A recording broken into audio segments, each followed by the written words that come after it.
Inch'Allah, on va commencer. Bismillahirrahmanirrahim. Salatu salam ala Rasulillah sallam. Comme introduction, je me présente, Ben Abdelrahman Hussein, connu sous le pseudo d'Abou Youssouf, alias Abou Youssouf à Bruxelles, en Belgique. Durant ma vie, j'ai été professeur d'histoire. J'ai fait fonction d'imam. Ça fait presque qu'on arrive à 30 ans de carrière.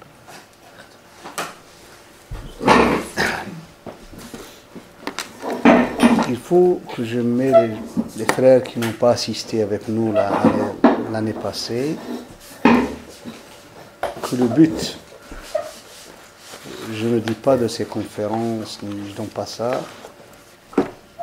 le but de ces rencontres, c'est d'avoir un aperçu sur l'évolution de la religion musulmane à travers l'histoire de l'islam. Et c'est des rencontres entre frères et sœurs. Le but, c'est de promouvoir le dialogue, d'inciter les gens à lire et à faire des réflexions, et savoir faire le tri en tout ce qui a été dit et avoir un peu un esprit si scientifique de lecture. Parce que le problème, ce n'est pas dans l'information elle-même, si scientifique, qui existe. Le problème est de savoir, on est arrivé à un point de bien savoir est-ce qu'on a les moyens de distinguer l'information de la désinformation, parce qu'on frôle la désinformation. On est un peu, cette époque-là ressemble à la même époque du 3e siècle de l'Hégire. Au 3e siècle de l'Hégire, tellement il y avait l'information, la quantité de hadiths qui étaient sur le marché entre les musulmans était trop. Ce qui a amené des personnalités connues dans l'histoire de l'islam, telles que Bukhari, Muslim et tout ça, à faire le tri, à faire ce qu'on appelle les sahih et tout ça, et à essayer de distinguer, à faire toute une étude. Et ça a été une étude si scientifique, il faut le dire, hein, il faut vraiment le dire et l'accepter, une vraie étude si scientifique qui a permis de faire descendre cette quantité de hadiths à 6000 hadiths qui sont connus actuellement dans le sahih, donc dans l'authenticité des hadiths. On arrive maintenant à cette époque-là où on trouve pas mal de fatwas qui circulent, pas mal d'idées, pas mal de mouvements, pas mal de ça et ça, où le musulman, la musulmane, je peux dire, est un peu égaré face à tout ça. Qu'est-ce que je dois faire? Qui a raison? Qui n'a pas raison? Tout ça. Donc ça nous menait à faire ces réflexions-là, et on l'a fait, il y a beaucoup durant toute une année. On a commencé par ce qui s'est passé après la mort du prophète sallallahu alayhi wa sallam, l'évolution politique de l'islam. Ça nous a mené à un débat l'année passée qui a été: est-ce que ce qu'on appelle le projet de la calife musulmane est un projet politique ou bien quelque chose qui a été recommandé par le prophète sallallahu alayhi wa sallam? Donc vraiment, parce que si on dit qu'elle a été recommandée, ça veut dire qu'elle devient chose religieuse, c'est comme la prière et tout ça. Elle a mis beaucoup de musulmans dans l'embarras. Si on dit un projet politique, ça veut dire qu'il a été la pure confection et la pure réflexion des compagnons du prophète sallallahu alayhi wa sallam. Donc ça a été un débat qui a donné après à deux grandes, je ne dis pas écoles juridiques, j'appelle, on est arrivé par exemple, on va le voir, et on l'a vu déjà ici, je vais expliquer, qu'on est arrivé après 100 ans de l'histoire de l'islam, donc de première année de l'Hégire, quand on arrive à 120 ans de l'Hégire, à la fin de l'état omeyyade, on arrive à une sorte de 3 versions de l'islam. Donc, la version sunnite, qui a été adoptée par la majorité, la quasi-majorité des musulmans sur terre, la version chiite et la version kharijite. C'est un peu comme quelqu'un qui a devant lui 3 livres, qui ont le même intitulé, l'islam, mais qui sont différents dans le contenu, qui n'ont pas le même contenu. Tous, ils se disent qu'ils ont la ilaha illallah, tous se disent sur le Coran, mais si on va par exemple à l'exégèse coranique, si on lit l'exégèse coranique sunnite et l'exégèse coranique chiite par exemple ou hadith, on trouve beaucoup de différences, et les différences énormes. Si le hadith, il n'y a aucun lien ni dans les chaînes de transmission des hadiths, d'ailleurs qui ne sont pas reconnus de part et d'autre, donc même il y a un dénigrement d'une école vers les chaînes de transmission d'autres, de l'école sunnite par exemple, ainsi de suite. Donc, on est devant ça. Qui a mené à ça? Il faut bien lire cette époque-là.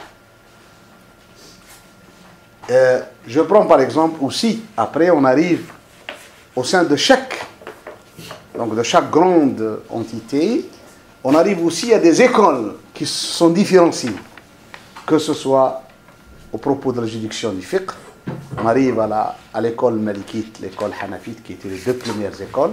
Puis, à la fin du deuxième siècle de l'Hégire, vers les années 150 de l'Hégire, on arrive à l'émergence de la troisième école, qui est l'école Shafi'ite. Et 60 ans après, on arrive à ce qu'on a appelé, dans l'histoire de l'islam, donc le cycle hanbalite. Donc, on arrive déjà à ces 4 écoles juridiques. Ça, c'est dans le sunnisme. Dans le chiisme aussi, on arrive aussi à des versions qui ont commencé aussi tôt, en 1er siècle. On a eu aussi une diversion, voilà, à cause de ce qu'on appelle Mahdi. Qui est Mahdi? Donc, le premier groupe chiite qui a dit le Mahdi, telle personne, les autres ont refusé, donc ils l'ont poursuivi. On a eu aussi une divergence entre ces deux grandes branches, les Ismaéliens et les Imamites, qui sont actuellement des duodécimains qui sont sur scène dans le monde. Donc ils ont un État, ils sont sur scène, c'est des Iraniens. Donc, tous les chiites actuellement sont devenus la plupart duodécimains, donc qui ont cru à ces 12 imams, et le 12e, l'imam caché, qui va être cité, ainsi de suite. Donc on est arrivé aussi à une lecture. L'école kharijite, c'est une école un peu, on va la voir dans l'histoire de l'islam, c'est une école qui joue avec la masse musulmane à cache-cache. C'est une école qui est apparue au temps des califes, au temps de l'imam Ali. Cette école, elle est basée, comme on va la voir, son dogme est basé sur des positions politiques. Pour eux, on peut déclarer quelqu'un apostat du moment qu'il a pris une position politique. Ou bien il a fait une chose qui n'a rien à voir avec le religieux. Donc, ça veut dire qu'il n'a pas fait abandonner ni la prière, ni la zakat, ni faire le ramadan et tout ça. On ne le condamne pas pour ça, on le condamne parce qu'il a pris une position politique. Donc, la première condamnation était vers les deux grands califes, qui est le calife Othman et le calife Ali. Pour Othman, pour eux, il a donné des terres à des... Donc, on a vu ça avec... il a donné des biens, il a favorisé sa famille. Donc, du moment qu'il a fait ça, donc c'est contre la religion, il est devenu un apostat. Et l'imam Ali, pire encore, il a accepté ce qu'on a appelé l'arbitrage. En acceptant l'arbitrage, donc c'est une position politique qui lui a valu d'être excommunié et ne fut plus partie aussi des musulmans. Ça, c'était l'école kharijite. Et elle a fait tout un dogme.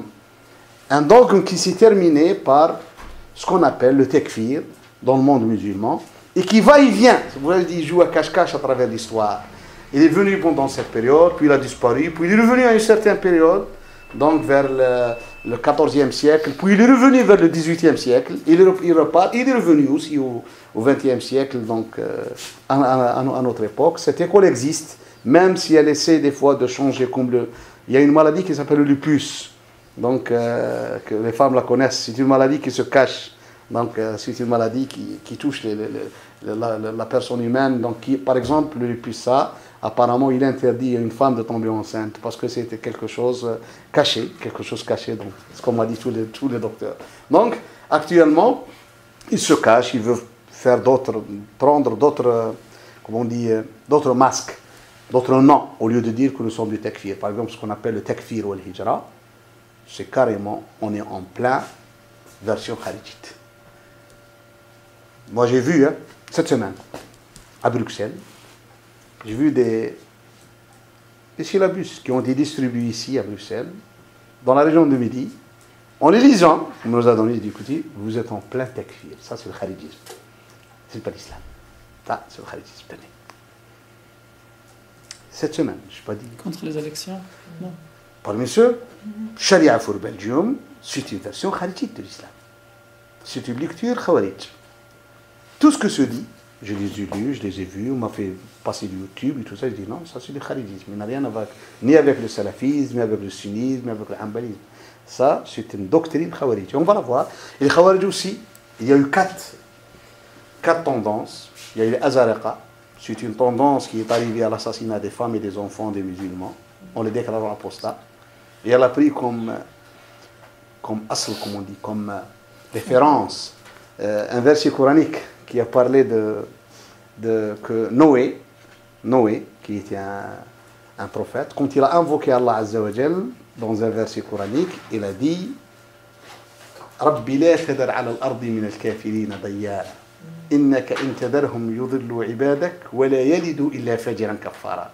Quand il a invoqué Allah, donc pour que sa tribu, les gens auxquels lui, il a été, hein, ils n'ont pas répondu après 950 ans. Donc il a dit que ces gens-là ne donneront naissance qu'à une personne qui est toujours dans la même lignée.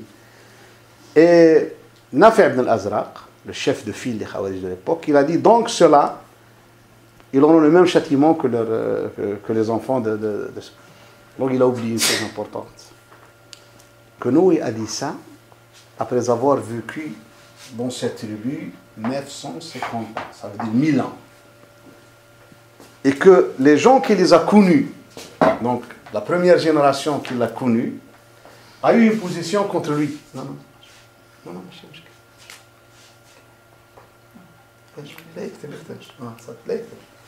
donc la première génération qui l'a connu, donc, a eu une position hostile à Noé. Donc il a attendu la deuxième, puis la troisième, puis la quatrième, puis la 25e. Et aucune génération n'a eu l'audace de dire, écoutez, cette personne-là dit le même message, ça fait 300 ans, et personne de nous n'a eu le courage de dire, écoutez, qu'on va faire une petite révision avec la personne. Pourquoi il insiste à ça? Quelle est sa religion? À quoi il demande les gens à faire?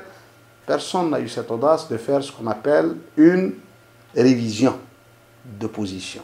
C'est pour ça, quand il a invoqué Allah Azza wa Jal, il a dit, j'ai vécu avec eux, et toute génération donne donc la même génération.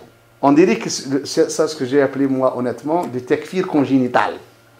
Donc c'est du takfir qui devient congénital, qui s'est donc comme on dit passé de génération en génération, on dirait par les gènes. Donc personne n'a eu. Et ça c'est l'un des problèmes que le Coran souligne. Hein.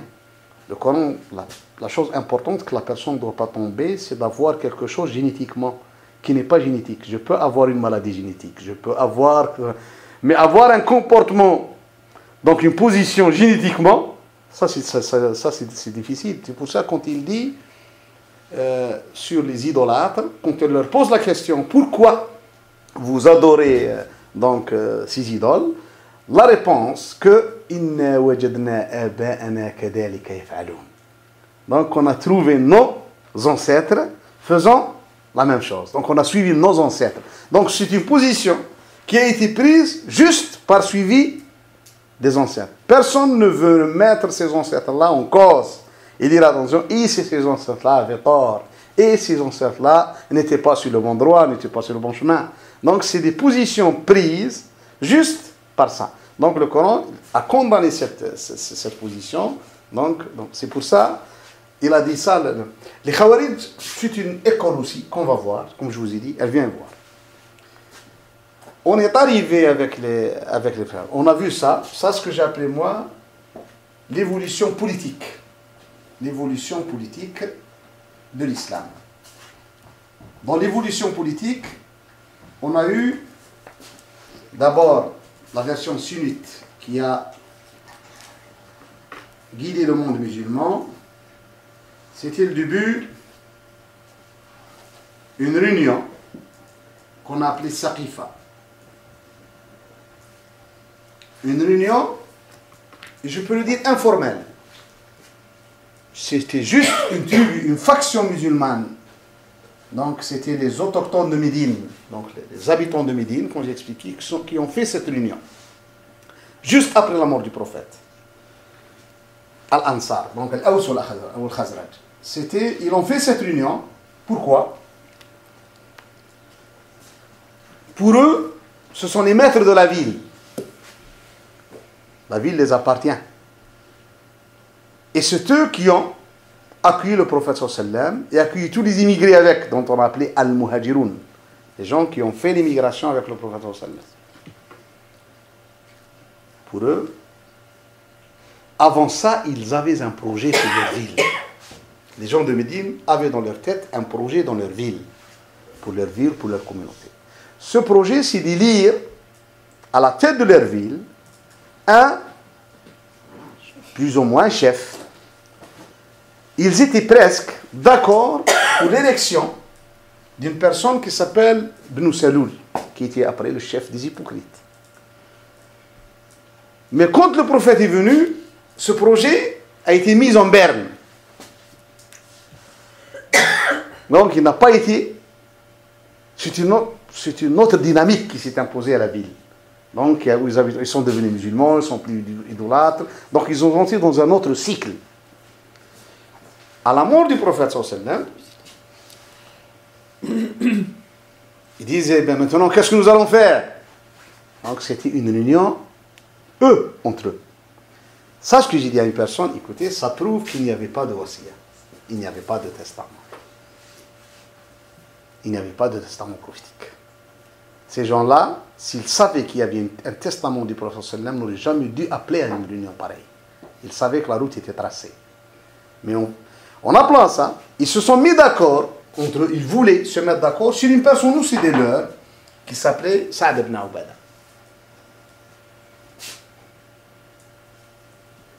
Cette information est arrivée à l'autre clan des musulmans qui étaient les immigrés al-Muhajiroun, à leur tête à l'époque, Abu Bakr al-Siddiq, Omar ibn al-Khattab et Abu Ubaida ibn al-Jarrah.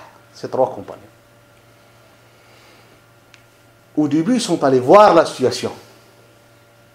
Il ne faut pas qu'eux fassent quelque chose qui va mettre les autres devant le fait accompli. C'est ce qui a été discuté. Ils sont allés pour ça. Eh bien, une discussion un peu vive entre les deux camps. Les autres ont été clairs. Nous sommes les maîtres de Médine. C'est à nous de décider de son avenir. Mais les trois autres aussi étaient intelligents. Abu Bakr a été plus intelligent. Il a dit, écoutez, ça c'est vrai. Mais Médine n'est plus Médine que vous étiez les maîtres. La ville a changé de statut. Avant, c'était votre ville qui s'appelait Yathrib. Après l'arrivée du prophète, le prophète qui est mort ici, elle n'a plus le même statut. Et ça c'est vrai. Quand vous allez à la Mecque, lors d'une allée à Médine, s'il n'y avait pas le prophète à Médine, qui rendra visite à cette ville?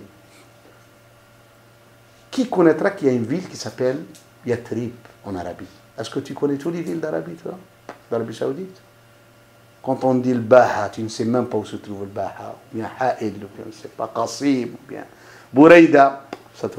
Tu connais peut-être via la presse Riyad, une capitale. Mais Médine, tu la connais comme tu connais la Mecque. Parce qu'elle fait partie intégrante de ta religion. C'est anormal que tu passes à la Mecque, pour toi en tant que musulman, de ne pas passer à Médine. C'est anormal. Il faut passer au TD. C'est impossible. Si je passe à la Mecque, je dois passer à Médine. Parce qu'il y a aussi une partie de moi-même, de ma religion, de mon histoire, donc de tout. Ça rentre en moi. Il faut que je le sache. Donc la ville a changé de statut. Et la deuxième chose qu'il a dit, comme la ville a changé de statut, elle est la capitale de l'islam, et les Arabes sont tous devenus musulmans, il faut bien savoir que les Arabes, pour être unis, leur allégeance a été toujours à la grande tribu, qui est la tribu des Quraysh. C'est elle qui a le plus, donc l'allégeance des autres tribus avec, et les alliances tribus. Il a employé ce mot, « Inna al-Arab la tadinu illa li hadha al-hayy al-Quraysh ». Il faut bien savoir que vous, vous êtes minoritaire dans les Arabes, donc on ne va pas marcher avec, vous n'avez pas, donc ça s'appelle l'Asabiyya. Donc, les alliances tribaux, vous n'avez pas. Puis, ici, au sein de groupes autochtones, il y a eu des personnes qui sont élevées et disent oui, ce qu'ils disent est vrai. Donc, on n'est pas dans la même logique qui a été avant l'islam. Maintenant, on est musulmans, il y a une autre logique. Et c'est pour ça que ça a été très vite, et je le dis très vite. On n'a pas eu ça, un grand temps de quelque chose qu'on veut la maturation. Oui, non. Quand tu veux, par exemple, faire quelque chose sur la marmite, tu dois laisser le temps pour... mijoter. On n'a pas eu ce temps-là. On n'a pas eu ce temps-là. Et ça, c'est qu'après, on n'a fait le tas. Donc, ça a été très vite. Et la décision de faire allégeance à Abu Bakr as-Siddiq a été prise. C'est pour ça qu'il y a eu une deuxième allégeance à la mosquée de tous les musulmans. J'ai expliqué qu'on a eu ici, donc juste je fais des récapitulatifs, point par point, qu'on a eu ici une position de l'imam Ali. Premièrement, il n'a pas été consulté. La consultation, je vous dis, n'a pas pris toute sa dimension. Donc et il a été un peu... Et ça, comme on dit, sa logique était acceptable. Il a dit aux deux autres, donc à Abu Bakr Omar, ce que vous avez dit à l'Ansar est vrai. C'est vrai. Quraysh, vous êtes de la tribu de Quraysh, vous êtes plus proche du prophète sallallahu alayhi wa sallam par des liens de sang. Donc, vous êtes habilité à être dans le règne. Mais au sein de Quraysh, je suis plus proche du prophète que vous. Donc, c'est logique. Et c'est là, personne n'a dit non. Sauf que le train était sur rail. C'est pour ça, il y a eu un autre compagnon que Abu Ubaïda al-Jarrah qui est allé voir Ali, il lui a dit Anta ahli kull khair, tu es le bien. Dans tout le domaine, personne ne peut contester ta position, ni rien dans l'histoire de l'islam. Mais ça a été décidé, marcher, et tu es encore jeune. Ces gens-là sont vieux. Donc le temps travaille en ta faveur. Et ça s'est passé 6 mois. Et l'imam Ali a fait allégeance à Abu Bakr et le train a marché. On a fait toutes 2 ou 3, je crois, c'était sur juste la première chose qui est passée dans l'évolution politique, comme j'ai expliqué, après ce transfert de pouvoir. Comme c'était à l'état primitif, les musulmans ne savaient pas ce statut-là. On a pris le calife du prophète. Le matin, il a pris son couffin pour aller faire son marché. Il a dit, écoute, c'est plus comme ça. Donc, l'État, on doit te donner de l'argent pour vivre. Donc, c'était à l'état primitif. C'est pour ça qu'il y a beaucoup de gens qui veulent, par exemple, juger... C'était la première fois que les musulmans, ou bien les Arabes, commencent à faire un État unifié. Sur une nouvelle base, donc on commence à essayer de réfléchir à quelque chose. Donc c'est pour ça qu'il y a eu, comme je vous ai dit, une évolution dans son statut. Puis cette période-là, elle a eu 2 grands problèmes. Plutôt un grand problème, qui scindé en 2 choses. Juste après la mort du prophète, quelques jours après avoir réglé ce problème de succession du prophète, il y a ce qu'on appelait les guerres d'apostasie. Je crois que j'en ai parlé. Juste, je fais une petite récupérative, ces batailles d'apostasie ou des guerres d'apostasie. À la mort du prophète, la plupart des tribus arabes sont devenues musulmanes, toute l'Arabie. Seulement les derniers jours, donc les 60 jours, derniers jours du prophète, il y a eu 2 choses. La première, c'était au Yémen, une personne qui s'appelle Aswad al-Ansi s'est auto-déclaré prophète. La deuxième, c'était à Yamama, en plein Najd, un membre de la tribu des Bani Hanifa qui s'appelle Moussaïlima, là-bas on a dit le menteur, aussi, il s'est autodéclaré prophète. Il a eu l'audace d'écrire une lettre au prophète sallallahu.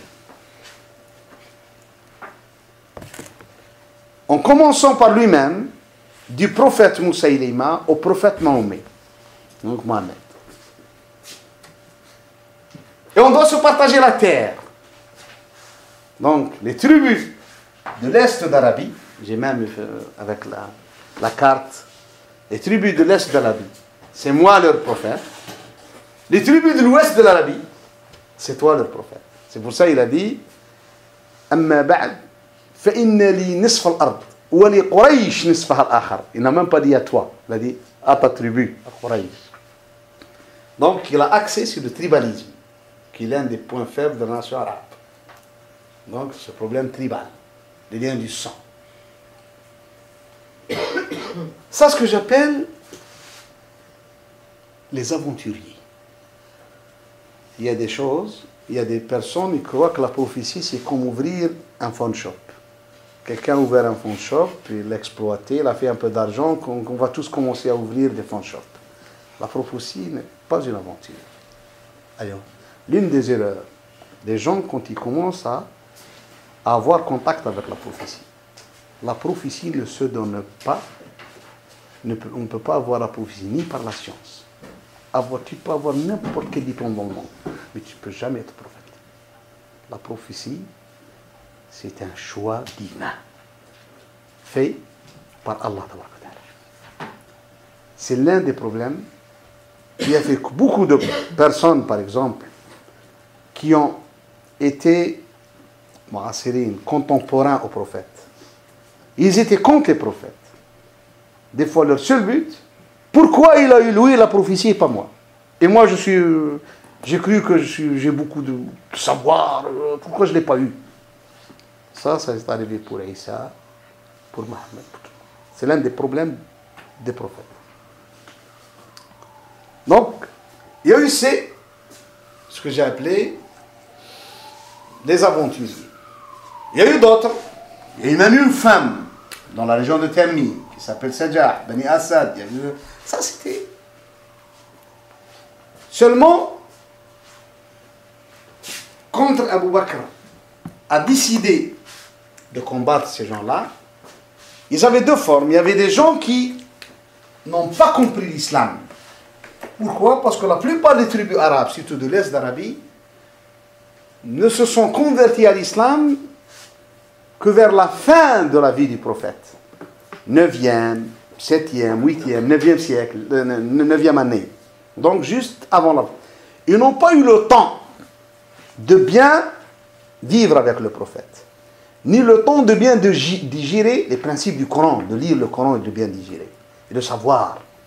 Ils n'ont pas eu tout ça. Ils n'ont pas eu ce temps-là, comme les tribus de Médine ou de la Mecque, qui ont vécu toute la période de la prophétie. Donc ils savaient tout. Parmi ces tribus-là de l'Est d'Arabie, il y a des gens qui ont vu que la zakat, donc, ce n'est qu'un impôt qui nous est donc, imposé. Ils l'ont refusé. Ils disent, on le donnait au prophète. Le prophète est mort. Pourquoi on te le donne à toi? Donc, Abu Bakr a su que ces gens-là n'ont pas compris que la zakat, c'est quelque chose dans l'adoration de la peuple musulman. Tout musulman riche qui dépasse une certaine somme annuelle doit donner cette zakat. C'est comme il doit faire ses prières. On ne peut pas détacher les deux. On ne peut pas dire je fais la prière, je n'ai pas la zakat. C'est G, la somme, hein, donc, qui est connue, ce qu'on appelle dans l'islam an-nisab. Donc, une certaine somme qui est fixée, donc, qui m'oblige à faire sortir cette zakat. Donc, c'est comme je fais la prière. Personne ne va me dire écoute, fais ta prière d'Ohar. Je dois faire mon Dohar, moi, je n'ai pas besoin que les gens me disent, je sais que c'est d'or, donc je vais faire mes ablutions en tant que musulman et faire ma prière. C'est comme ça la zakat. Je sais que j'ai une somme d'argent et cette somme d'argent dépasse donc le nisab, donc je dois faire sortir la zakat qui est 2,5. Donc, même pas, ce n'est pas une somme vraiment, c'est un peu une somme divisoire par rapport à ce que j'ai. Eh bien, nous étions devant. Et Abu Bakr a dit, commencez par cela, par les gens qui acceptent salat, donc qui font cette différence. Eh bien, on les a fait revenir sur le giron musulman et leur expliquer que cette zakat-là n'est pas destinée à enrichir telle ou telle personne. Elle est destinée à endiguer la pauvreté parmi vous, à faire une solidarité entre les personnes. Et les Arabes n'ont connu ça qu'au temps de Omar. Parce que avant, quand une tribu tombe en panne, on n'a plus, elle va faire ce qu'on appelle ghazwa, une attaque contre une autre tribu, pour lui prendre ses chameaux et tout ça. Ça, c'était la vie arabe. Donc les gens n'étaient pas en pleine sécurité. Personne n'était en sécurité, les tribus. Donc ils avaient des gens qui faisaient des rondes sur leur territoire, sur leurs chameaux. Ils avaient peur de ce qu'on appelle al-ghara. Al-ghara, c'est ces attaques-là nocturnes, quand tu dis ça, ils viennent et tout ça. Donc ils avaient peur de ça. Par contre, au temps d'Omar, la zakat a permis à que les gens savent que ça, c'était pour endiguer ce qu'on appelle la pauvreté entre les gens, entre les tribus, tout ça. C'est pour ça que ça a donné une période de sécurité totale en Arabie. Donc pendant 30 ans, aucune tribu n'a fait donc, une attaque contre une autre tribu. Ils savaient qu'ils n'avaient pas besoin de ça, de tuer les gens, donc de les voler, de les piller, donc pour subvenir à leurs besoins. Qu'il y a un État qui veille au bon fonctionnement de toute la société. Donc on leur a expliqué ça et la plupart sont revenus stationnés. D'ailleurs, un de ces gens-là qui s'est autodéclaré comme Dolayha, il est devenu musulman. Et même il a participé donc, à la propagation de l'islam en Irak et en Perse. Ceux du Yémen n'ont pas trop marché. Pourquoi? Parce que le climat au Yémen, donc les gens du Yémen, ils étaient vaccinés contre ça, parce qu'ils avaient contact avec la prophétie. N'oubliez pas qu'au Yémen, il y avait des juifs, il y avait des chrétiens qui vivaient. Donc il y avait des hameaux juifs et chrétiens qui vivaient au Yémen depuis bien longtemps. Ces gens-là ont fait visite au prophète. Donc ils ont dit aux gens, par le temps, qu'ils savent décerner qui est prophète et qui est un imposteur. Donc c'est pour ça, les gens déjà savaient que la personne est un imposteur, il n'a pas, donc son projet est tombé à l'eau, et il a été tué par des gens très proches de lui. Le problème était avec celui-là. Celui-là, il a utilisé le racisme tribal. Ça, je l'appelle moi la discorde, quand tu veux semer une discorde, la discorde de l'irq, de la race. De la race. Et c'est dangereux, la discorde de la race. C'est un parti politique prône une suprématie raciale, c'est grave. Ça va mener à l'esclavage, à la tuerie humaine. Donc dès qu'on utilise ces choses-là, tribales et tout ça, c'est fini, c'est un cas dur d'ici. Eh bien, les musulmans ont eu des difficultés à mater cette rébellion. Et d'ailleurs, il y a eu beaucoup de gens, ce qu'on appelle les récitateurs du Coran, qui sont morts dans la plus grande bataille qui s'appelle la bataille de Yamama. Donc, qui a vu l'assassinat de cette personne. Donc ça, c'est un peu... Pendant cette période, il y a eu ce qu'on appelle le premier rassemblement du Coran. Donc pendant ces 2 années, il y a eu ce travail-là de rassemblement du Coran. Et de la suprématie de l'islam dans toute l'Arabie. En plus, le commencement de l'expansion de l'islam vers le nord. Donc, en Mésopotamie. Donc, c'est les terres qui étaient entre la Syrie et l'Irak.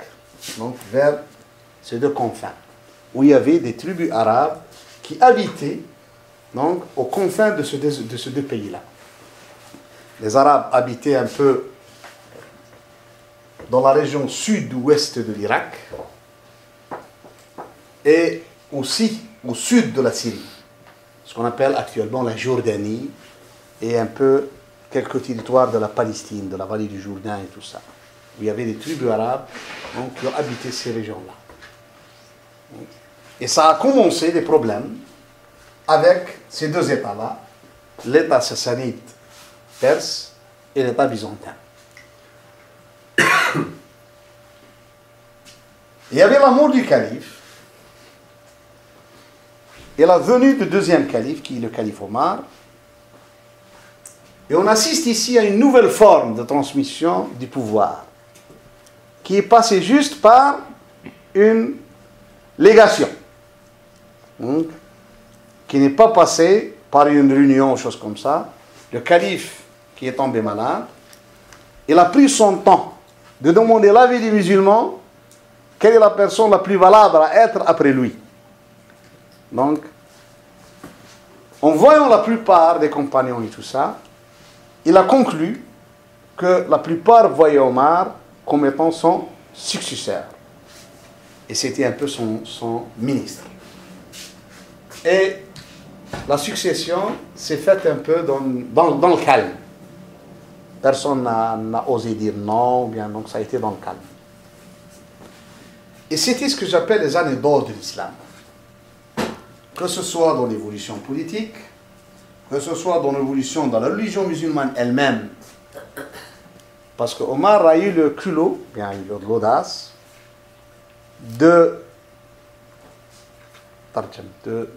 d'interpréter les choses qui sont un peu dans l'imaginaire musulman à quelque chose de réel, à vivre dans les réalités. Parce que nous, on a beaucoup d'imaginaire. Et c'est pour ça, des fois, quand notre imaginaire donc, rentre en plein problème avec le réel, il y a beaucoup de gens qui n'arrivent pas à tenir le coup. Donc, tu vois un musulman, tu le crois pieux, et d'un côté, tu dois faire des choses, tu dis, mais qu'est-ce que c'est que ça? Donc, il y a beaucoup de gens. Tu vois, par exemple, quelqu'un, quand il parle, Allah, masha'Allah, blablabla, et si tu lui donnes 100 euros, c'est fini, l'irham. Hein? Il ne va plus te donner, il ne va plus te voir. Hein? Donc, ça, c'est ce que j'appelle avoir l'imaginaire sur les gens et la réalité. Et Omar était la personne qui a réussi à ça. D'ailleurs, en toute honnêteté, quand on voit par exemple des fois des profs d'université non musulmans, quand on discute avec eux, ils lisent, hein. Puis ils viennent te dire, c'était formidable, mais est-ce que c'était vrai? Il y a quelqu'un qui me l'a dit comme ça, il m'a dit, c'est formidable, j'ai lu ça. Il m'a dit, tu m'as parlé, mais je suis allé me documenter, j'ai lu même chez des orientalistes et tout ça, et je me demande une seule chose, je te crois, mais est-ce que vraiment c'était vrai tout ça? Parce que c'était un peu où l'imaginaire est devenu réel. Quand tu trouves quelqu'un qui commandait à plus près un grand État, qui n'a pas pris un sou, quelqu'un qui a commandé un grand État, qui n'a pas favorisé aucun membre de sa famille, sans qu'il y ait des lois qui lui interdisent ça, ni rien du tout, et ainsi de suite. Et ça, c'est que il a fait une grande avancée, il a donné un modèle. Un modèle. D'ailleurs, ce qui me plaît chez lui, il a été le premier musulman à faire des choses, et j'en ai parlé, dans le domaine, par exemple, social, dans le domaine politique, dans le domaine religieux. Dans le domaine religieux, par exemple, il y a beaucoup de gens qui parlent hadith. Et Omar, il a été très. Il avait même une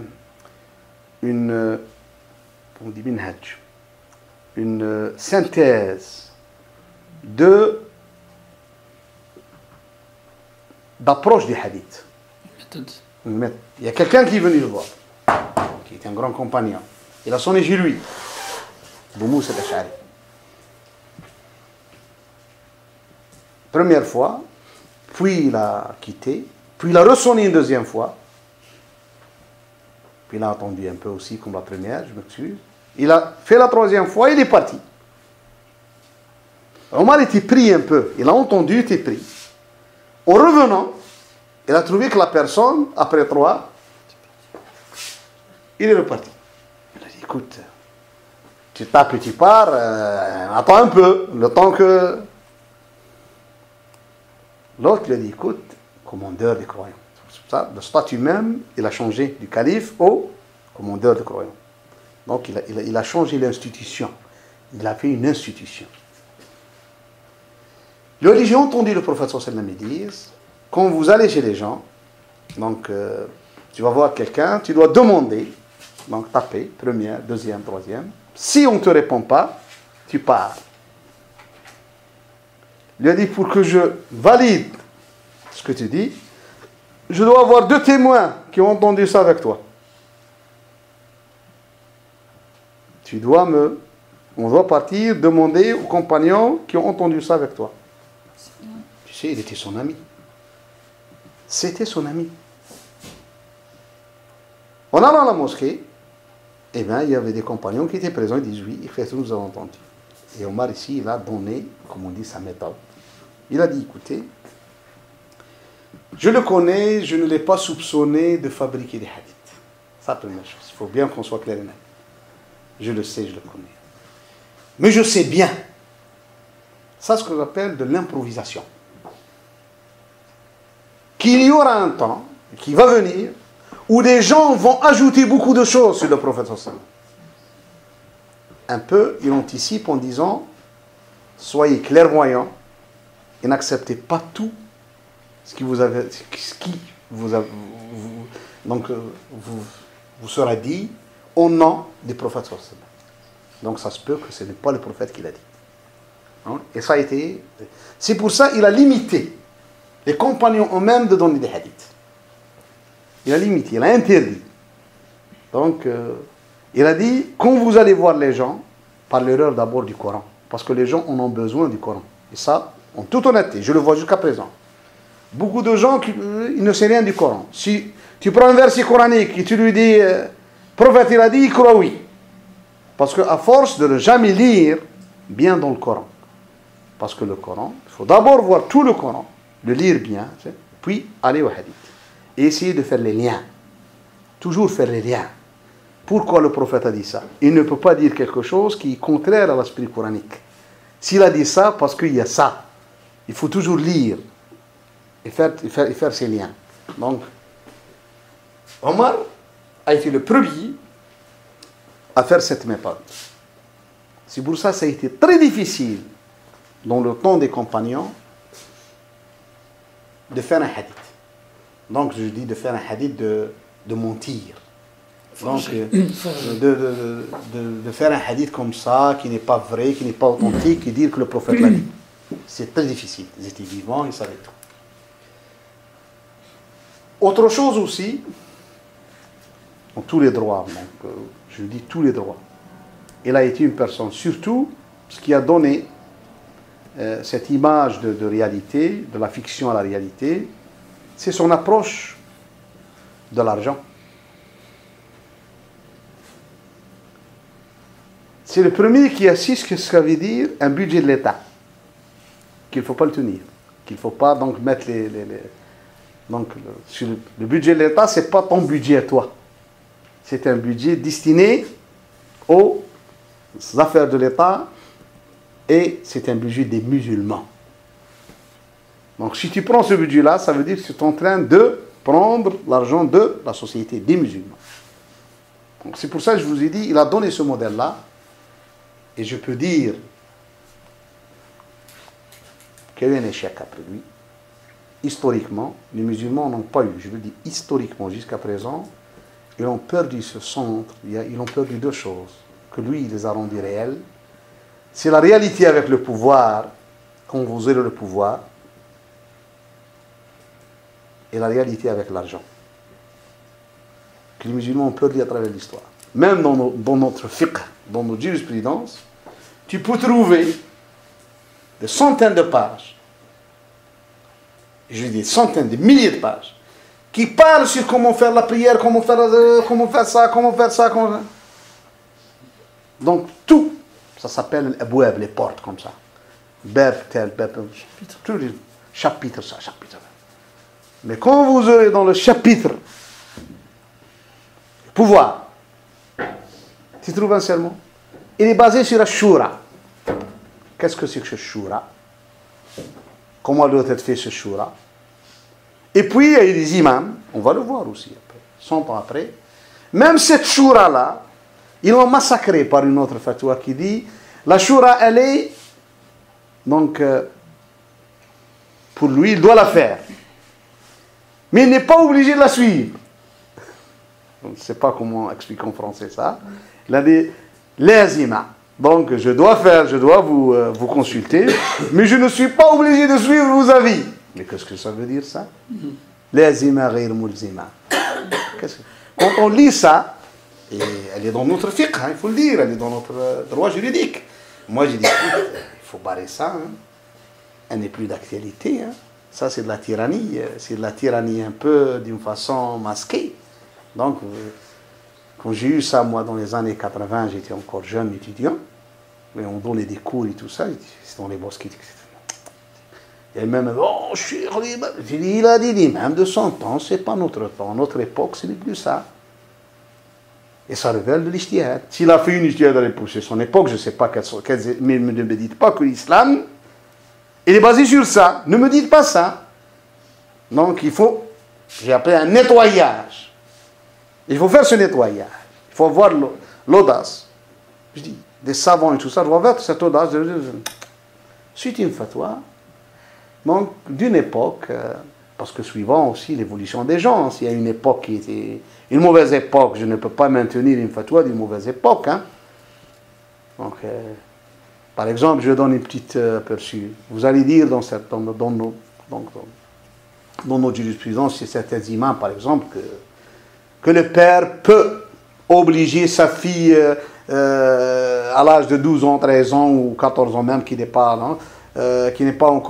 marié ou marié, donc qui n'est pas, on dit, qui a été divorcé ou chose comme ça, comme dit le Bekr, qui est encore jeune, il peut l'obliger à se marier avec telle personne parce qu'il est, il connaît son intérêt. Bon, je dis, écoute, elle est contraire, cette fatwa, pour moi, c'est une fatwa jetable. Je ne l'accepte pas. Je n'accepte pas une telle fatwa parce qu'elle est contraire à ce qu'a dit le prophète sallallahu alayhi wa sallam, qu'une fille doit être consultée.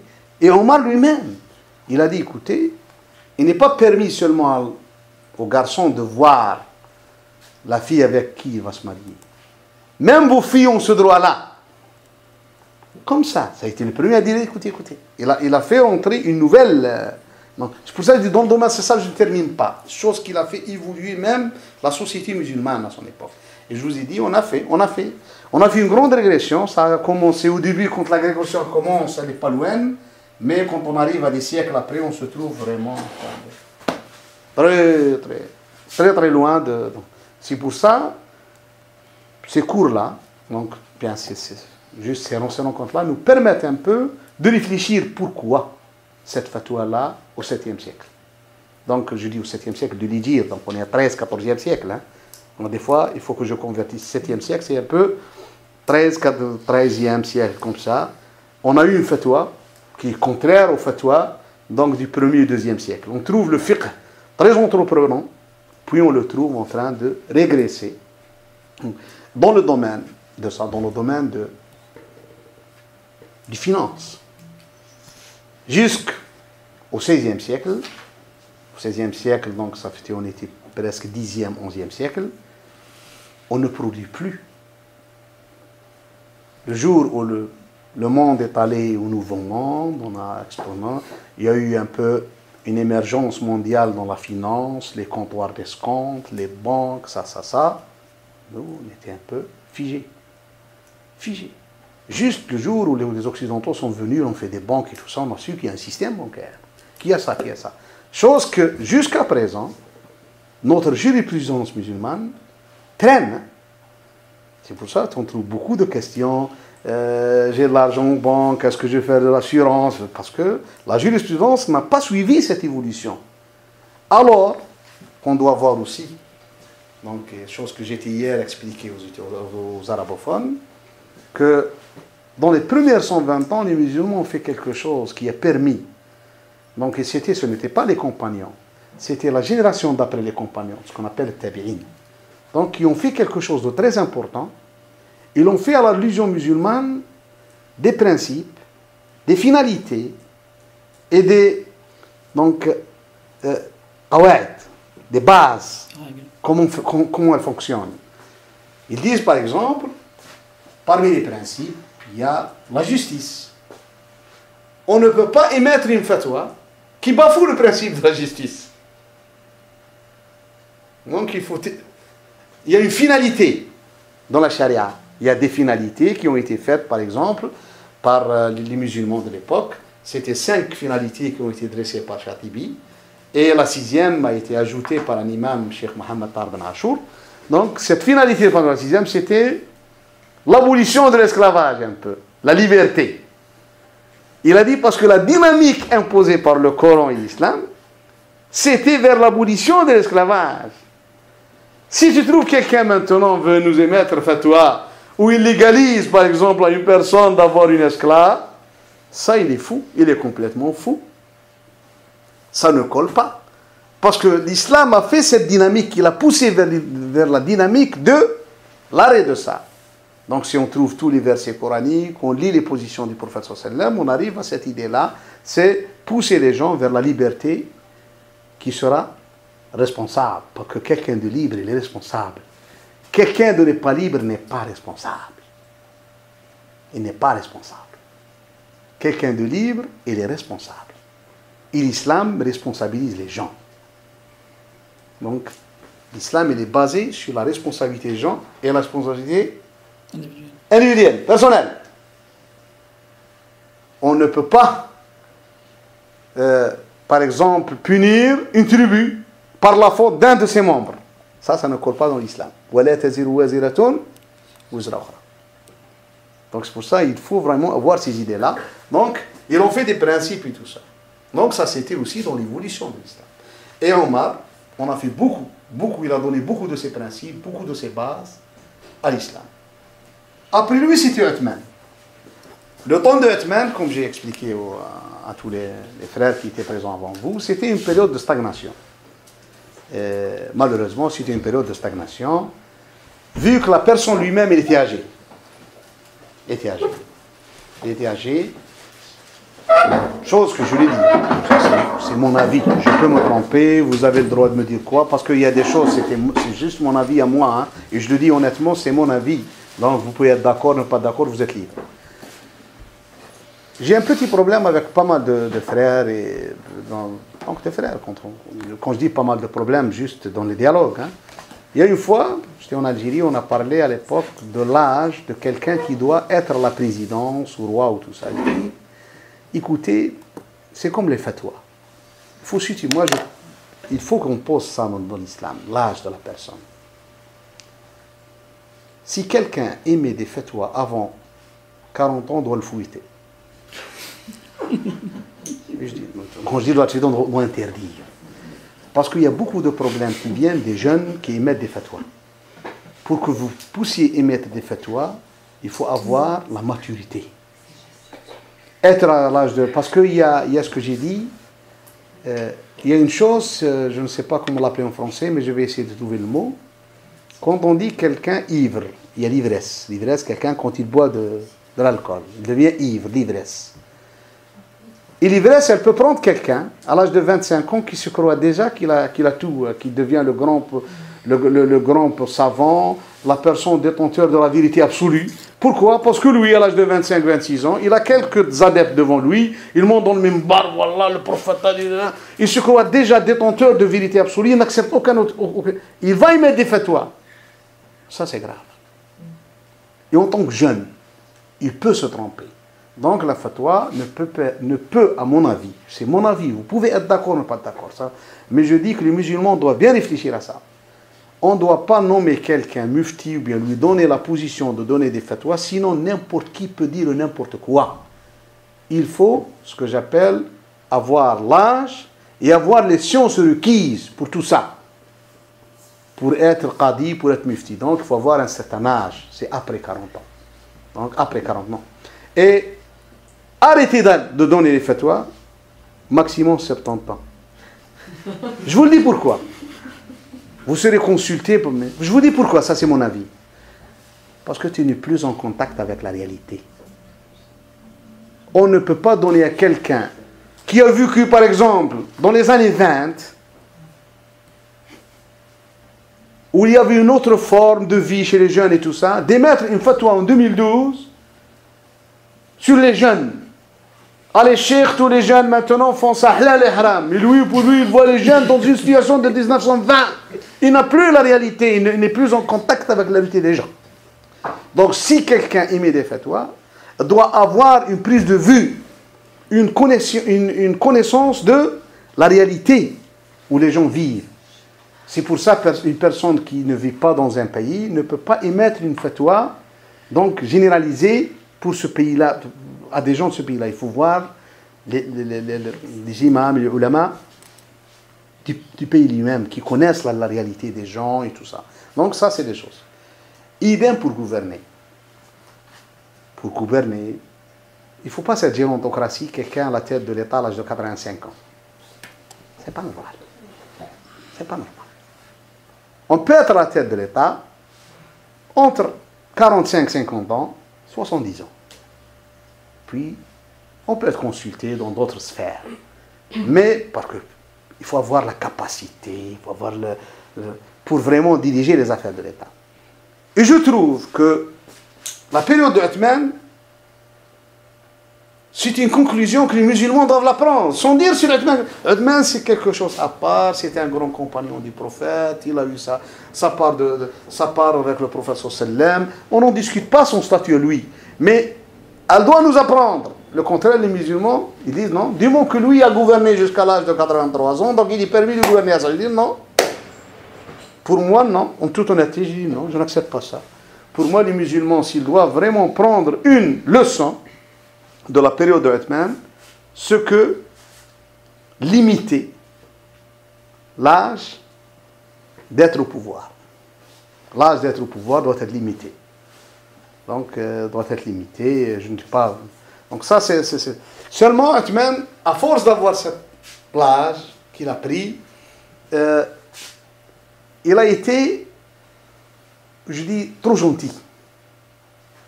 Pouvoir et gentillesse ne riment pas bien, parce qu'Omar n'était pas gentil. Omar n'était pas gentil. Il n'était pas méchant, mais il n'était pas gentil. C'est pas facile. Quelqu'un qui est au pouvoir ne doit pas être facile. Et je dis, quelqu'un qui est au pouvoir ne doit pas être facile.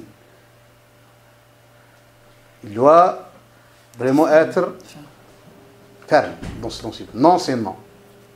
Oui, oui, sors. Je prends cette décision, je la prends. Donc, Uthman était trop facile. C'est pour ça, Ibn Omar, quand il dit les gens ont commencé à le dénigrer, ça, il y a dans l'être humain, ça c'est humain. Quand une personne est trop gentille, on a tendance à le trop malmener. Un peu, c'est un souffre-douleur, on dit comme ça. Oui. L'être humain, il est comme ça. Quand on est trop gentil, donc tu deviens comme Poutine. Donc il a dit, en arabe, je dis en arabe, il a dit, comme ça, écoutez, ça je le dis en arabe. Il a dit, Abdullah ibn Omar, sur Uthman, il a dit, il a dit, ils lui ont reproché de faire des choses. Si Omar les avait fait, ça veut dire ce qu'on lui a reproché n'était pas vraiment réprimandé à ce point-là, de faire toute une... Le troisième point, durant 12 ans, je le dis en toute honnêteté, comme c'était l'état primitif, c'était un peu...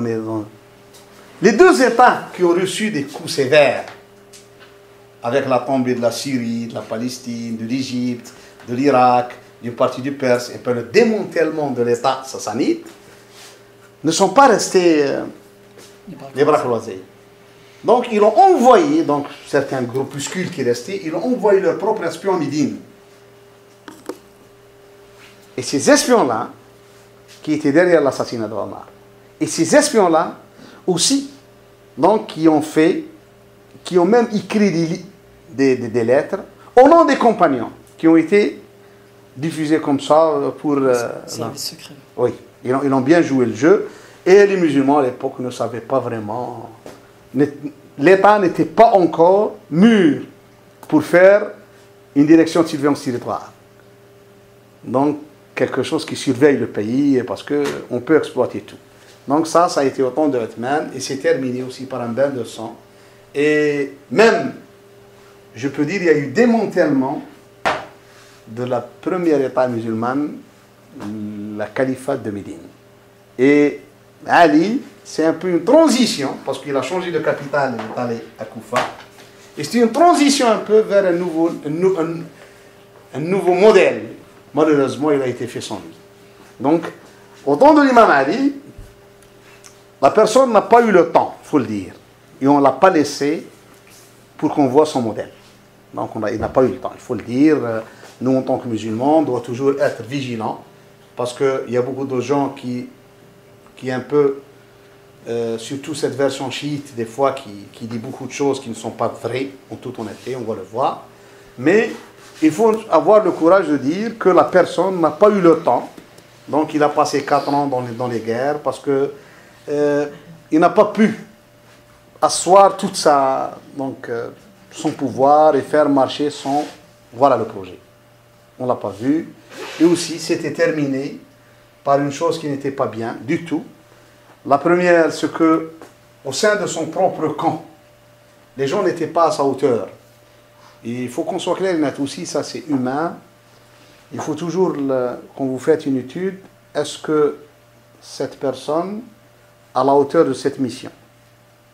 Quand vous désignez quelqu'un, il ne faut pas désigner quelqu'un parce que c'est un ami, on l'aime, on le chie bien, ça ne colle pas. Est-ce qu'il est à la hauteur de cette mission? Il y a une chose aussi qu'on doit se la poser. Est-ce que ces gens-là sont à la hauteur de cette personne-là? Je ne sais pas si vous me comprenez. Parce que des fois aussi, il y a certaines personnes hors normes auxquelles on les met dans une situation qui n'est pas la leur. Et je vois un peu, c'est de l'injustice. Je me pose cette question sur le peuple irakien. Non, je ne suis pas cela, hein, les gens d'Irak anciens. C'est la même chose.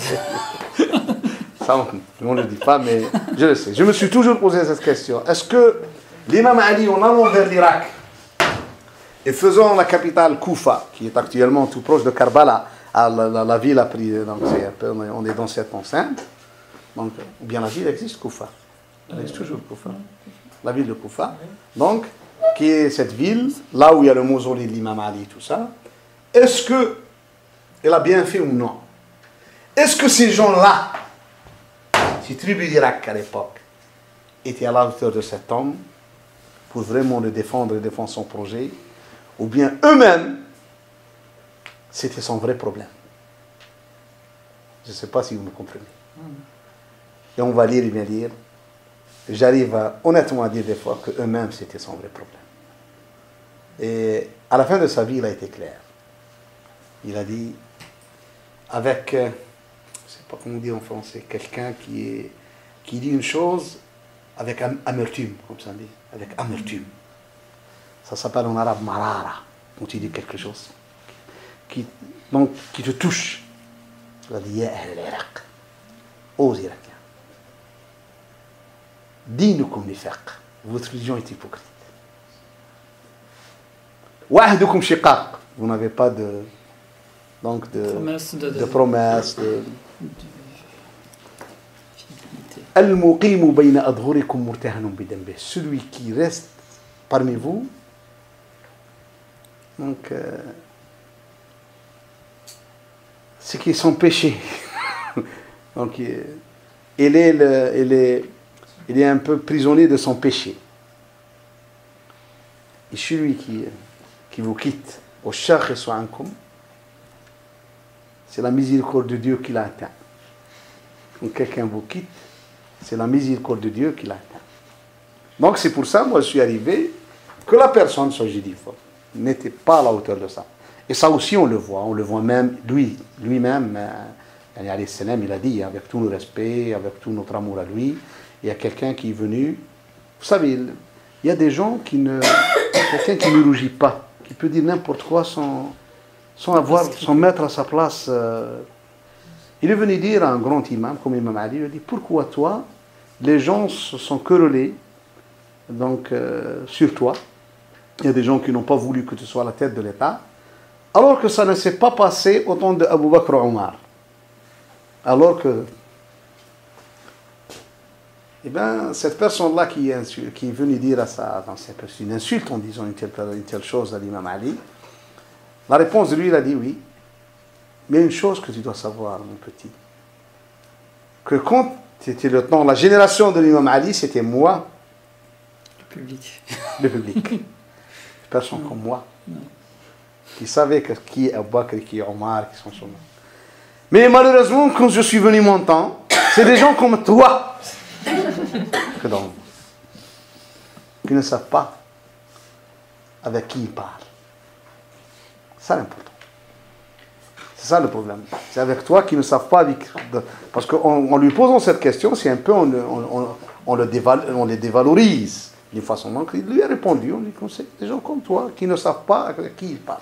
Donc c'est pour ça que j'ai dit qu'il a été donc des fois quelqu'un, les gens ne sont pas à sa hauteur, tu peux rien dire. Tu fais venir par exemple quelqu'un à une mosquée, un imam, un grand alim, à une mosquée, qui n'ont vu qu'un petit imam, et pour eux c'est la référence, quelqu'un qui était aveugle, il a ouvert les yeux, il a vu une top passer, puis il est redevenu aveugle, on dit, il y a la voiture 505, elle est comme la top, il y a l'avion, elle est comme la top, donc il n'a vu qu'une top, donc pour lui la référence c'est ça. Ces gens-là, leur référence, c'était pas une personne, ils ont vu les Sassanides, ils l'ont vécu avec l'époque sassanide, où l'époque sassanide n'était pas loin en Irak, n'était pas loin sur les tribus arabes d'Irak, où par exemple 50 ans avant, il y avait ce qu'on appelle un rite qui s'était imposé à l'époque dans les pays sassanides, qui s'appelle Al-Mozdoukiya. Donc un peu c'est une forme de communisme, une forme de choses. Donc c'était pas la personne qui devait le voir, qu'il devait la voir. Donc c'était un peu. Et on assiste à sa fin. Donc il y a beaucoup, vous pouvez le voir dans les sites que j'ai parlé, que je donnais pas mal de lectures sur cette période-là. Puis il y a eu le passage. Donc après sa mort, il y a eu la première scission dans l'islam, la naissance de cette version kharidite. Donc elle a commencé à son temps, la naissance de cette version kharidite. Et en même temps, je peux dire la naissance de la version chiite et sunnite. Donc il y a eu 3 versions après sa mort. Donc à sa mort, on a eu 3, ça a convergé à ces 3 versions. Donc qui ont un peu vécu avec l'histoire de l'islam. Donc ils sont devenus les 3 versions dans la religion musulmane. Nous, on connaît la version auquel on adhère, c'est la version sunnite. Donc, mais il y a la version chiite, la version... Et la plupart des musulmans ont choisi la version sunnite. Ça, c'était toujours à travers l'histoire. Donc, malgré tout ce qui s'est fait par les autres, donc surtout l'école chiite, elle en a fait beaucoup. Donc, pour avancer, mais ça a été toujours plus ou moins... Ça n'a pas réussi dans l'avancement face au sunnisme. Donc, malgré que le sunnisme, ça fait quelques siècles, un peu, il est en déclin. Il n'a plus d'État qui le soutient, qui le pousse. Donc, il y a seulement ces écoles et ces élans internes et ces écoles juridiques. Non, elle est plus, l'Arabie saoudite entre les deux. Elle a une autre... on va venir, peut-être vers la fin de l'année, si le temps nous arrive, on arrivera au wahhabisme. L'avènement de Ibn Muhammad bin Abd al-Wahhab. Donc, on va lire dans sa pensée. Donc, elle n'est pas totalement salafiste. Elle n'est pas totalement faux. Oui. À l'époque, maintenant, s'il y a une évolution dans cet état, dans la pensée, oui. Mais au début, quand elle a commencé, Donc l'histoire, moi je suis un historien, je ne dis pas, je ne suis pas une personne, je ne suis pas d'abord un salafiste en toute honnêteté, je ne suis pas une personne qui se présente comme salafiste, je ne le suis pas en toute honnêteté, mais en tant qu'historien, je dois donner donc l'exactitude, ce qui a été dit par les historiens de l'époque, ce qui a été vécu, que les gens ont vu. Donc seulement je vois qu'il y a une évolution donc, entre le premier État saoudien du XVIIIe siècle, puis le deuxième État qui s'est terminé dans les années aussi. Le premier État il s'est terminé en 1811, puis le deuxième État il était très court dans les années 50 du XIXe siècle, puis ce qu'on a fait l'avènement du troisième État qui existe actuellement et qui a commencé vers 1895 donc, par Abdelaziz Ben Saoud, donc le père du roi Abdallah actuel. Donc, qui toujours, donc, qui a pu unifier l'Arabie en 1922. Il a pu conquérir la Mecque et Médine entre 22 et 25. Puis il a unifié toutes les pays, la région d'Arabie vers 1932 et il a appelé l'Arabie Saoudite, le royaume d'Arabie Saoudite. Donc, ce royaume-là, donc aussi, il y a eu au sein du royaume elle-même, au sein de la pensée elle-même, donc un peu une avancée. Les gens qui connaissent par exemple la période de Ben Douaish, donc dans les années 10 et 20, ce n'est plus la période du roi Faisal. Ceux qui ont connu celle Faisal, ce n'est pas celle du roi Abdallah. Donc on est un peu aussi une évolution. Il faut être un historien, donc il faut être honnête dans l'histoire. Il ne faut pas dire que ça, mais le sunnisme lui-même n'a plus d'État. Donc si vous prenez l'État iranien, l'État iranien, elle est un État elle-même dogmatique. Donc il y a ce qu'on va voir aussi, deux sortes d'États. On va voir dans l'histoire de l'islam un État dogmatique, des États dogmatiques, et on va voir des États juste pour gérer la situation.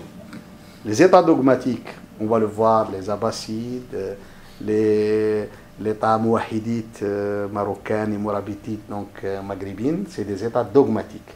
Donc par contre, les États, donc aussi l'État fatimide, c'est un État dogmatique. Donc juste pour faire avancer un rite, madhab, comme on dit. Ça s'appelle en arabe ad-doual al-madhabiyya. Et dogmatique et théocratique, c'est la même chose? Oui, non. Quand je dis théocratique, c'est un peu un État auquel le pouvoir appartient à Allah. Ça, actuellement, c'est un peu le chiisme. Et en parlant de l'imam et tout ça, on est dans le dogmatisme, on est dans la théocratie. Donc c'est dans l'idée que tu as dit, ça s'appelle le droit divin. Donc on est dans ce droit divin, al-haqq al-ilahi. Donc ça s'appelle le droit divin. Alors ça aussi, il est contraire à l'islam. Cette idée-là n'a pas été prônée par les musulmans dès le début. Il n'y a pas quelqu'un qui peut dire je tiens le pouvoir au nom de Allah, ou bien ce que je dis émane de Allah, je ne suis pas. Il n'y a aucune personne qui est le porte-parole officiel d'Allah de son prophète. Il ne faut pas se tromper. Il n'y a pas de porte-parole. D'ailleurs, la réflexion qu'on doit tous un de ces jours poser, quel est le degré de la relation entre la laïcité et l'islam. Donc l'islam, il n'y a pas dans l'islam, il n'y a pas de clergé, il n'y a pas d'intercédeur, quelqu'un qui intercède entre toi et Allah. Donc il y a beaucoup de choses qu'on doit... Il y a aussi ce que j'appelle la surface, la grande surface, que le prophète a dit. Le prophète a déterminé 3 surfaces.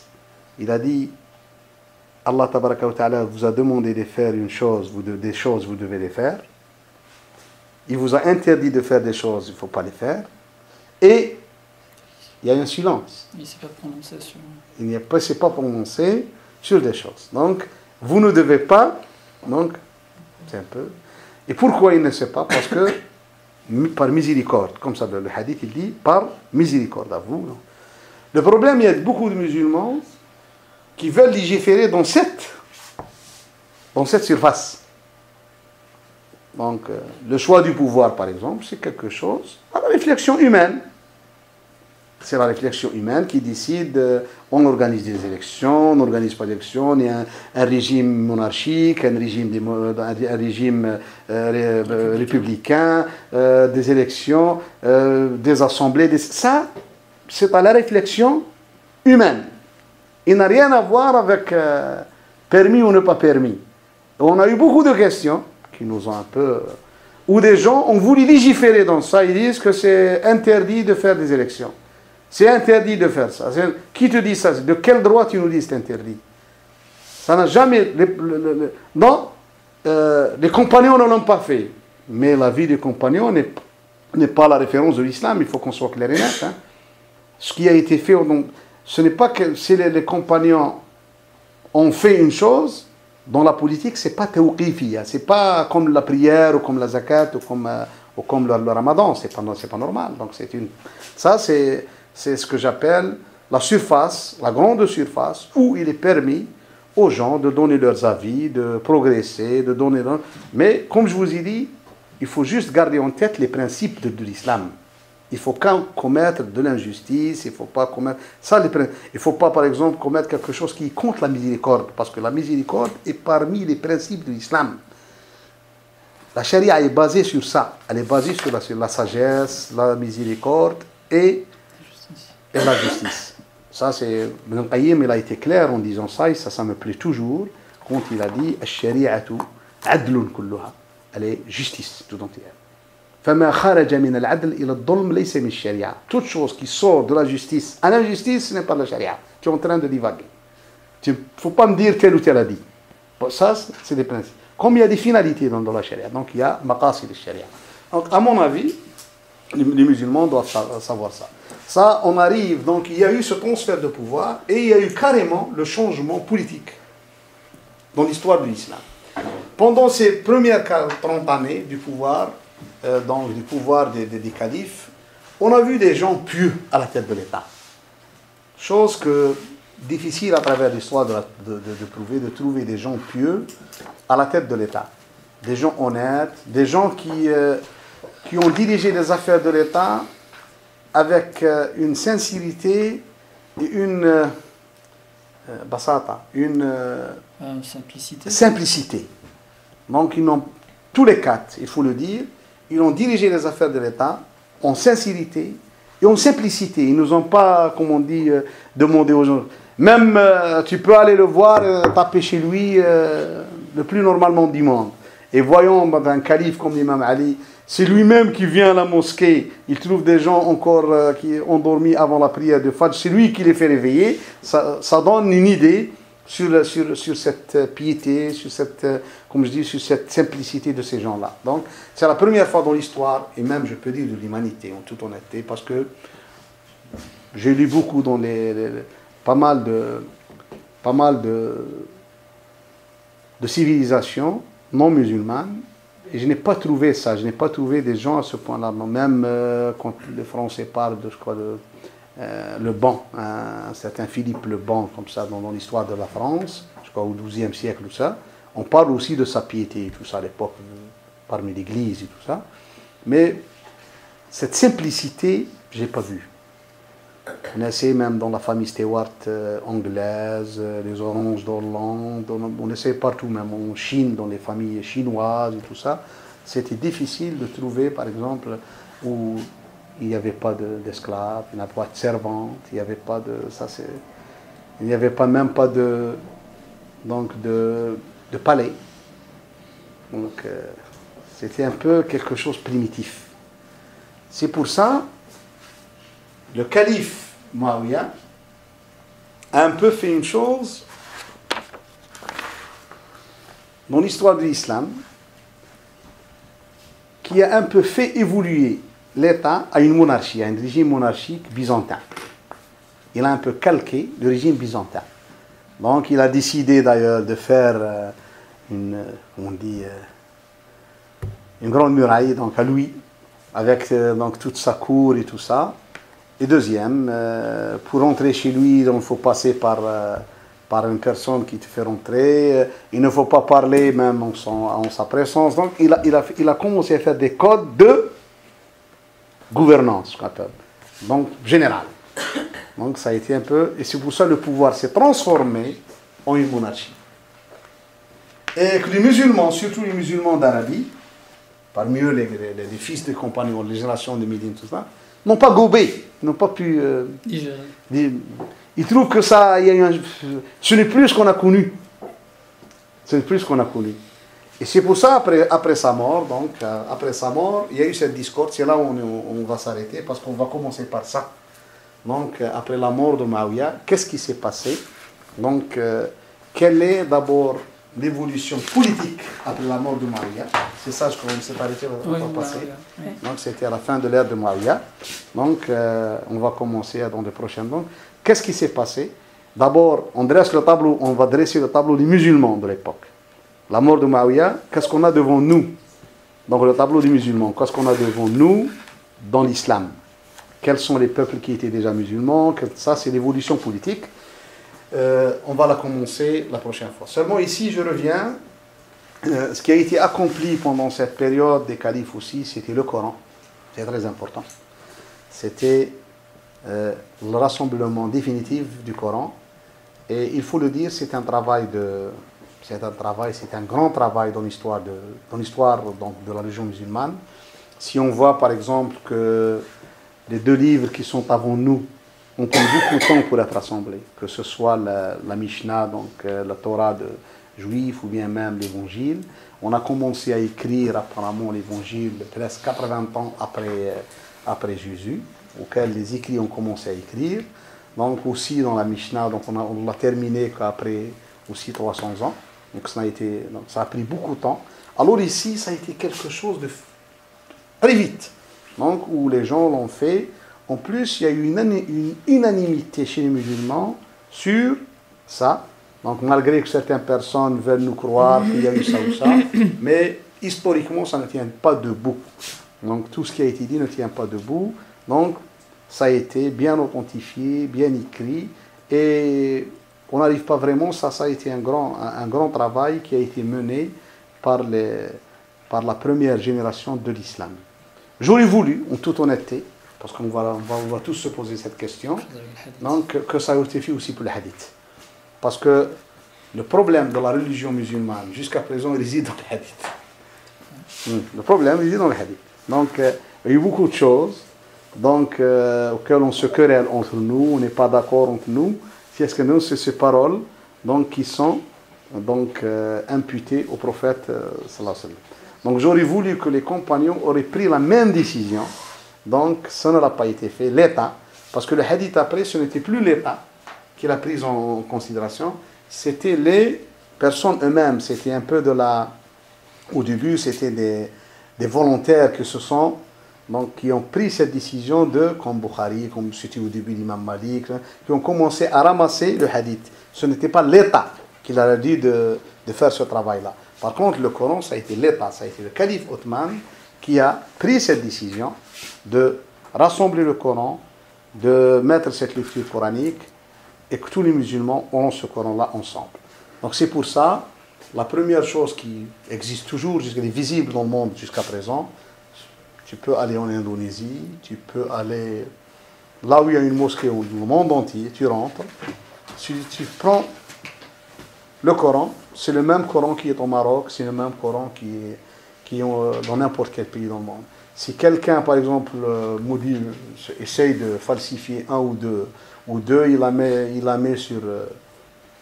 met dans une mosquée, il trouvera des gens qui vont venir, il dit ah non, il peut se la retirer parce que donc c'est pour ça ne sert à rien,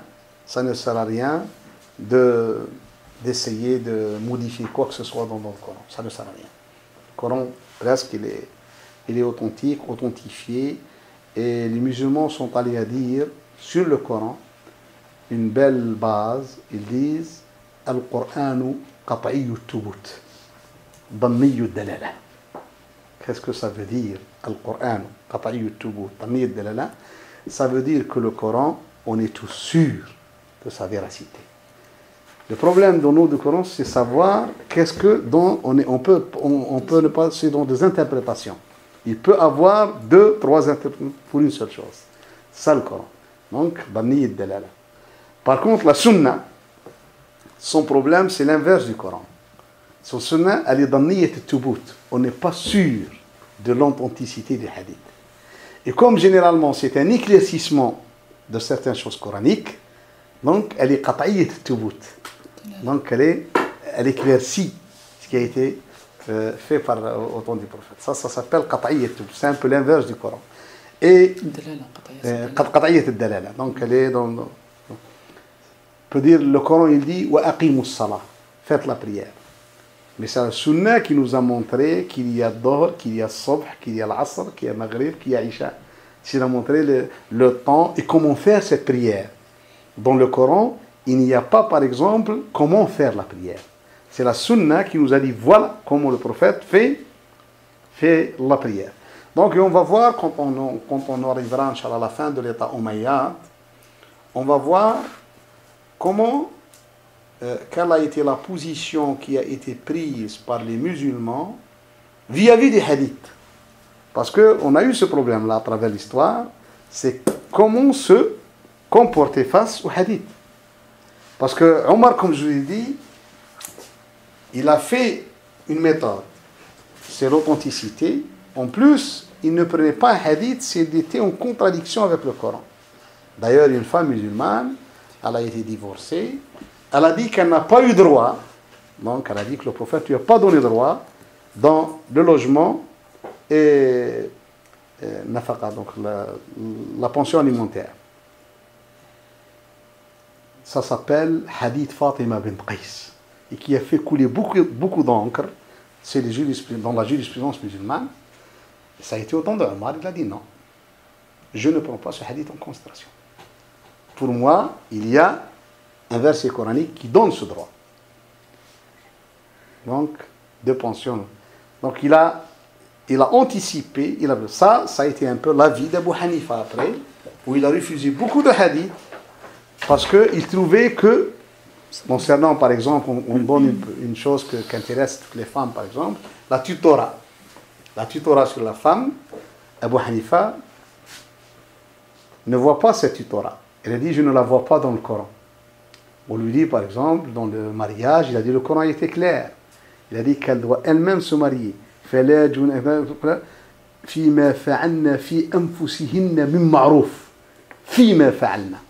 dit, le Coran n'a pas dit elle. C'est elle qui doit prendre sa décision. On n'a pas dit qu'il y a quelqu'un qui doit prendre la décision à sa place, donc le tutorat. Par contre, les autres écoles ont dit qu'ils ont un hadith qui dit qu'une femme ne peut pas se marier d'elle-même, elle doit avoir un tuteur. Donc, c'est pour ça, chez les Hanafites, on ne demande pas le tuteur. On ne demande pas le tuteur. Donc, ça a été un peu les avis. C'est ce que j'appelle le comportement vis-à-vis du hadith.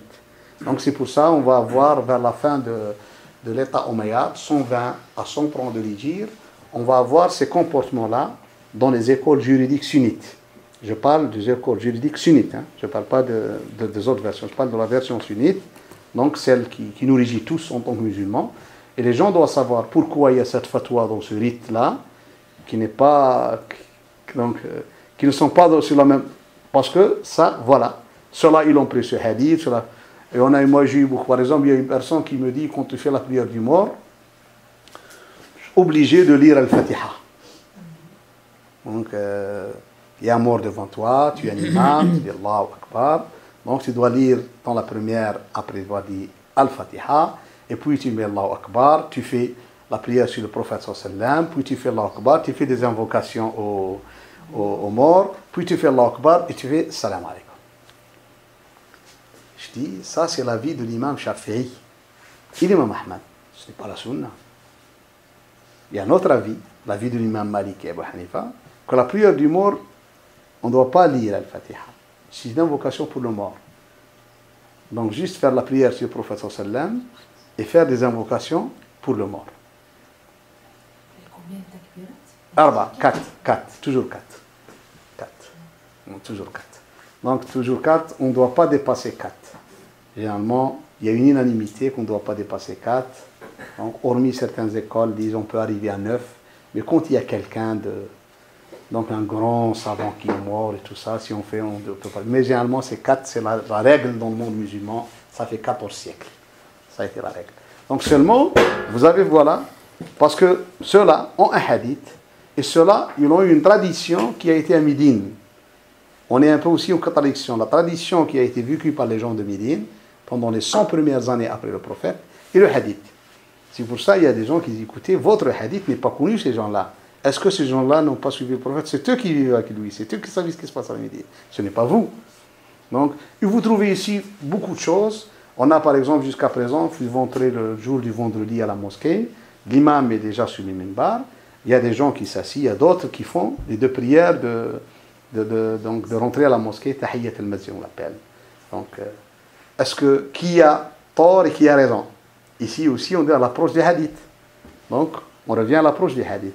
Les gens qui le font, ils ont un hadith, ils disent qu'un compagnon est rentré et le prophète lui a demandé de faire ces deux rak'at, donc c'est quelque chose qu'on doit faire.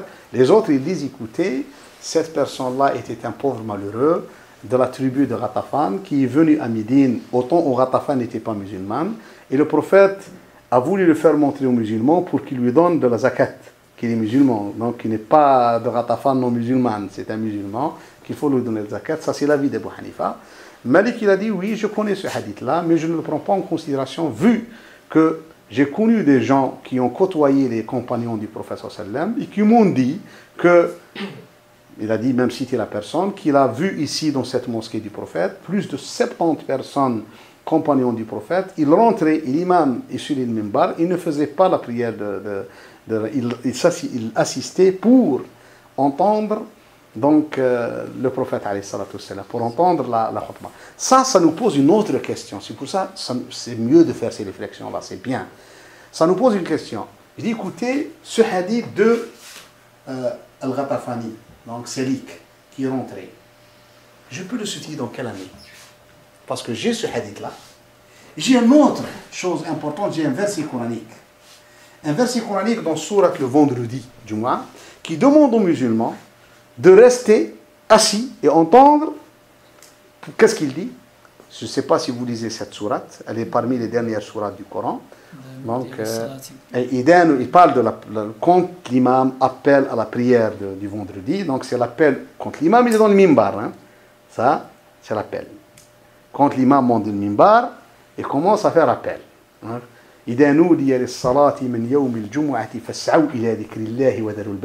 C'est pour ça qu'il est interdit à un musulman d'ouvrir donc son magasin, de vendre, quand l'imam est sur le minbar. C'est pour ça que la plupart des musulmans, l'heure de vendredi, on ferme. Tu trouves quelqu'un qui ne fait pas la prière, il ferme, il attend. Ils sont sortis ou pas encore? Quand ils sortent, ils ouvrent. Ça, moi je l'ai vécu dans les années 70, dans ma ville natale en Algérie, où des gens ne faisaient pas la prière, mais ils attendent, je fais. Ils commencent à vendre. Mais dès qu'il appelle, le deuxième appel, on est sur le minbar, personne. Advient qui pourra. Les jeunes ne veulent pas. Ils disent non, je n'ai pas besoin de cet argent pendant ces 20 ou 30 minutes de la prière. Les gens arrêtent. Et c'est le seul temps d'ailleurs qu'on doit arrêter. Après, on peut travailler le vendredi. Hein. Donc, quelque chose qu'on ne travaille pas le vendredi, ça n'a jamais aussi dit dans l'histoire de l'islam. Donc, on peut travailler juste pendant l'heure de prière. On arrête le travail. Donc ça, c'est un peu... Je me demande quand est-ce que... Parce que après ce verset-là, il y a eu un autre hadith qui a été cité aussi, que si tu dis à la personne qui est avec toi, tais-toi, la raout. Attention, tu as fait une erreur. Et si tu fais comme ça, tu n'as plus de vendredi. C'est pour ça que tu ne dois rien dire. Juste entendre. Et ce hadith-là aussi, il est authentifié. Donc ça veut dire, est-ce que cette affaire-là, avant la révélation du verset ou après? Ça, je me pose cette question. C'est pour ça que j'ai dit qu'on doit demander, si des gens sont compétents, si des musulmans sont compétents vraiment actuellement, hein, ils essayent de nous faire une étude honnête. Parce qu'il ne faut pas faire une étude juste orientée pour donner la crédibilité à tel rite sur tel rite. Non. Juste honnête. Pour dire par exemple que cette affaire-là s'est passée à la 3e année de l'Hijr. Parce que nous avons les années de la prédication de la Mecque et les années de l'Hijr de Médine. Si elle s'est passée pendant la 3e année, ça veut dire que le verset après. Donc, ça veut après le verset. Ça veut dire les gens qui ne le faisaient pas Médine, pour eux ça, c'est une sunna qui a été abandonnée. Ça s'appelle Sunan al-Matrouka en arabe, qui a été abandonnée. Elle n'était plus faite. Maintenant, si cette affaire était au 9e siècle, au 9e année, à la 9e année, après le verset, ça veut dire qu'on doit faire. Ça veut dire le verset, le prophète n'a pas vu que le verset a donc interdit le musulman de faire cette prière pendant que l'imam est sur une minbar. Mais ça, c'est des idées que les musulmans doivent juste... Il ne faut pas s'énerver, il ne faut pas dire à tel frère. Alors, il y a des gens, par exemple, s'ils voient que quelqu'un n'a pas fait la prière, il y a un imam une fois, il a vu un vieux. L'imam lui-même, il a interrompu sa khutbah, il a dit, toi, allez, l'autre ici, étonné, allez, devant tout le monde. Il s'est rougi, il n'a pas su quoi faire. Mon cousin, il a la même chose. أنا مع واحد أنا إمام من خدنا سمعت الخبر حكيت مع الإمام قلت له راك غلط قلت له رسول الله tu n'es pas le prophète sois honnête avec toi-même il faut pas parce qu'il y a des gens même tu n'es pas malade imaginaire du coup tu تطلع المنبر tu te crois que tu es à la place du prophète mais tu n'es pas le prophète parce qu'il y a des gens je ne sais pas comment qui un peu essaie il y a une personne qui lit un livre la nuit d'Ibn Taymiyyah, le matin il se lève et se croit lui-même Ibn Taymiyyah. Mais tu n'es pas, tu te trompes d'époque, de personnes. Il faut être clair avec toi, il ne faut pas être un malade. Tu n'es pas le prophète. Le prophète a eu le droit de dire ça, parce que lui, il fait tchéri, lui-même qui donne. Mais toi, tu n'étais pas, tu es devant deux écoles juridiques dans l'islam. Il y a une école qui permet de faire, il y a une école qui permet de faire. Tu n'as pas le droit de dire à quelqu'un ne fais pas, en toute honnêteté. Je ne le fais pas. Moi, je suis dans le minbar, il y a beaucoup de gens qui rentrent devant moi, ils le font. Je n'ai jamais osé dire à quelqu'un ne fais pas. Et si quelqu'un ne le fait pas, il s'assied, je ne peux pas le dire. Pour moi, tous les gens ont droit, parce qu'il y a eu deux écoles juridiques dans l'histoire de l'islam qui ont pris une position différente, diamétralement opposées dans cette affaire. Et tous les deux, je ne peux pas dire écouter. Donc, et ça, on va voir beaucoup de choses comme ça. C'est ce qui nous permet de faire ces réflexions-là. Donc, de placer tel et tel et tel. Donc, Inch'Allah, j'espère qu'on passera, Inch'Allah, une bonne année.